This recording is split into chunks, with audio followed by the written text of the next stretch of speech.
ये कहानी primary school में पढ़ाने वाली टीचर अंजलि जी की। वो 5th क्लास के बच्चों को पढ़ाती थी और जब भी क्लास में जाती थी तो कहती थी आई लव यू ऑल। लेकिन जब वो ये आई लव यू ऑल बोल रही होती थी तो उन्हें मालूम होता था कि वो झूठ बोल रही, क्योंकि क्लास में एक बच्चा था जिससे उन्हें नफरत थी। गंदे कपड़े पहनता था, शूज उसके गंदे रहते थे, शर्ट की कॉलर गंदी रहती थी, क्लास से बाहर उसका ध्यान रहता था। उसका नाम राजू था और अंजलि जी मन ही मन उससे घृणा सी करने लगी थी। क्या बच्चा है ये, ध्यान नहीं देता है पढ़ाई में। तो जब वो आई लव यू ऑल कहती थी तो उनका सच में वो बोलना नहीं होता था। धीरे धीरे उनकी नफरत और बढ़ती गई। वो राजू पर ताने मारने लगी, ऐसा होने लगा। हाफ ईयरली एग्जाम्स हुए, प्रोग्रेस रिपोर्ट घर पर भेजने का समय आया। मैडम ने राजू के लिए बहुत कुछ लिख दिया उल्टा सीधा, ऐसा है वैसा है। लेकिन उस स्कूल का नियम था कि वो प्रोग्रेस रिपोर्ट घर पर भेजने से पहले जो हेड मास्टर थे उनके पास जाती थी। तो जो स्कूल के हेड मास्टर थे उन्होंने देखा तो उन्हें लगा कि क्या लिख दिया, उन्होंने तो एक भी बात अच्छी नहीं लिखी। तो उन्होंने बुलाया अंजलि मैडम को और कहा कि आपने एक भी बात अच्छी नहीं लिखी, बच्चे के बारे में कुछ तो अच्छा लिखी। अंजलि जी कहने लगी कि बच्चा ऐसा वैसा, सारी बात उन्होंने अपनी जो उनका दुख था वो साझा कर दिया। वो तो चली गई।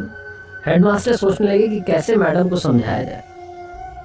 उन्होंने पियोन को बुलाया और कहा कि जो राजू की पुरानी क्लास की प्रोग्रेस रिपोर्ट्स हैं उनको आप अंजलि मैडम की टेबल पर जाकर के रख दीजिए। अगले दिन जब मैडम स्कूल आई, उनकी टेबल पर पहले से राजू की जो पुरानी प्रोग्रेस रिपोर्ट्स थी वो रखी हुई थी। तो बड़ी खुश हुई कि अब देखती हूँ क्या क्या इसने कारनामे किए पुरानी क्लासेस में। उन्होंने देखना शुरू किया, 3rd क्लास की रिपोर्ट उठाई तो उसमें लिखा हुआ था कि राजू बहुत ही अच्छा बच्चा है, बहुत इंटेलिजेंट है, बहुत समझदार है। तो सरप्राइज थी ये क्या हो गया।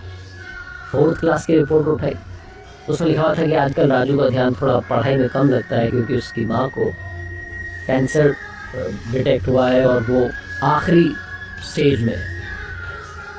राजू अपनी माँ को लेकर के चिंतित है, उसका ध्यान अब पढ़ाई में नहीं लग रहा है।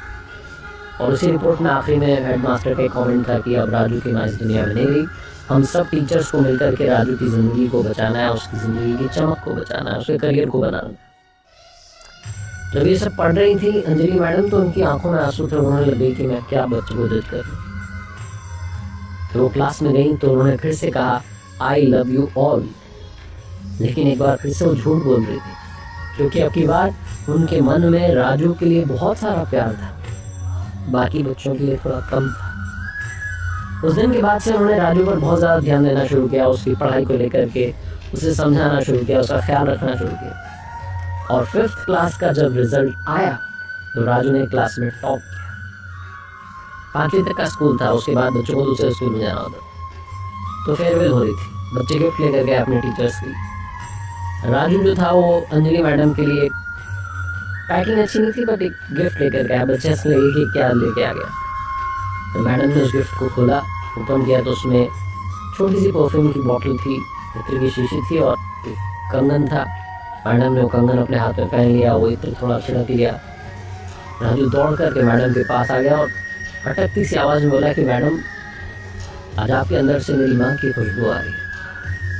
अंजलि मैडम ने बच्चे को गले लगा लिया, कहा बेटा बहुत लाइफ में अच्छा नाम कमा। उस दिन के बाद से राजू दूसरे स्कूल में चला गया, पढ़ता रहा। हर क्लास में जब जब रिजल्ट आते थे तो एक चिट्ठी मैडम के पास आती थी कि इस साल मैंने बहुत सारे टीचर से मुलाकात की लेकिन आपके जैसी टीचर नहीं मिली, आपके साथ पढ़ाने वाला सिखाने वाला नहीं था। बहुत सालों के बाद अंजलि मैडम जब रिटायर हो चुकी थी उनके घर पर एक शादी का इन्विटेशन कार्ड आता है। डॉक्टर राजू उसमें लिखा होता है, राजू की शादी का कार्ड था। प्लेन का टिकट होता है, मैडम जाती हैं राजू की शादी में। वहाँ जाकर के देखेंगे सब लोग इंतज़ार कर रहे हैं मैडम के आने का। जब मैडम वहाँ पहुँचती हैं तो राजू माइक पर कहता है कि ये हैं वो मेरी माँ जिनसे मैं आपको मिलवाना चाहता था। कहानी बहुत छोटी है लेकिन ये टीचर शिष्य गुरु शिष्य उससे बहुत बढ़कर है। ये कहानी हमें सिखाती है कि जज करना बंद कीजिए। और दूसरी बड़ी बात, हमारे आसपास ऐसे राजू जैसे बहुत सारे लोग हैं जिनको हमारी केयर की ज़रूरत है, हमारे प्यार की ज़रूरत है, हमारी मदद की ज़रूरत है। वो मदद करना शुरू कीजिए, उनका ख्याल रखना शुरू कीजिए क्योंकि आप और हम मिलकर के इस दुनिया को